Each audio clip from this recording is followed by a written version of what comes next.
प्रश्न है हमारे पास, दो संख्याओं का लघुत्तम समावर्तक मतलब कि एलसीएम, उनके महत्तम समावर्तक जिसे हम एचसीएफ कहते हैं का 12 गुना है। एक संख्या 8 है और एचसीएफ और एलसीएम का योगफल 52 है।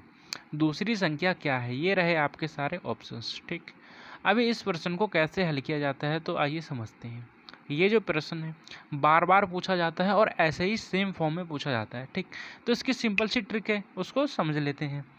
हमें क्या दिया है कि जो एलसीएम है उसके महत्तम समावर्तक का 12 गुना है। ठीक, तो यहाँ पर लिखो एलसीएम बराबर है 12 गुना किसके? एचसीएफ के। ये रिलेशन हमें यहाँ तक प्रश्न को पढ़ने पे मिल जाता है। ठीक, अभी एक संख्या तो हमें दे रखी है 8, इसको यहाँ लिख लेते हैं, और दूसरी संख्या हमें निकालनी है। अभी हमसे कहता है एचसीएफ और एलसीएम का योगफल हमें दे रखा है कितना? 52। तो यहाँ से लिखेंगे एचसीएफ प्लस में एलसीएम कितना दिया है हमें?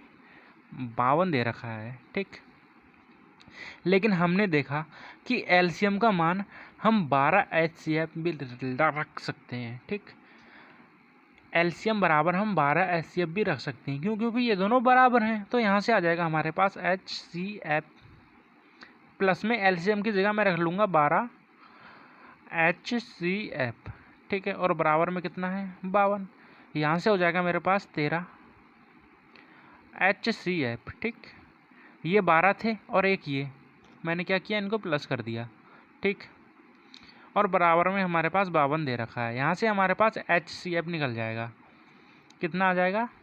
एचसीएफ बराबर में 13 से ये कैंसिल हो जाएगा, 13 चक्कों में 52। ठीक है, ये मल्टीप्लाई में है 13, इसको उस साइड लाएंगे तो यहाँ बट्टे में हो जाएगा, इससे काटेंगे तो यहाँ पर 4 आ जाएगा। ठीक है, समझ में आ गया होगा। तो यहाँ से हमें एचसीएफ की वैल्यू मिल गई। ठीक, अब हम क्या करेंगे?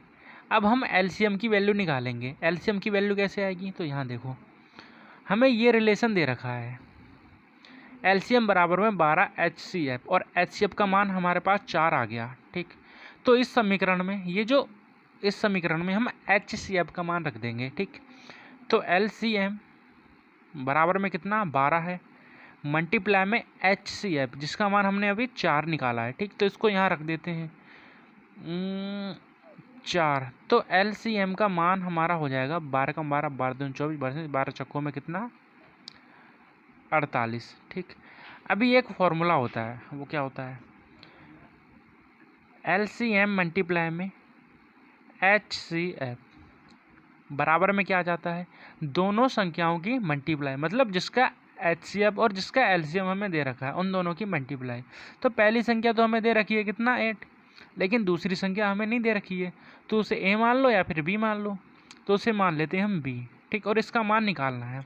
तो यहाँ से एलसीएम देखो कितना है? 48 है, और एचसीएफ का मान हमने अभी निकाला कितना? 4। इसको यहाँ रख दो, और बराबर में 8 और मल्टीप्लाई में कितना है? दूसरी संख्या।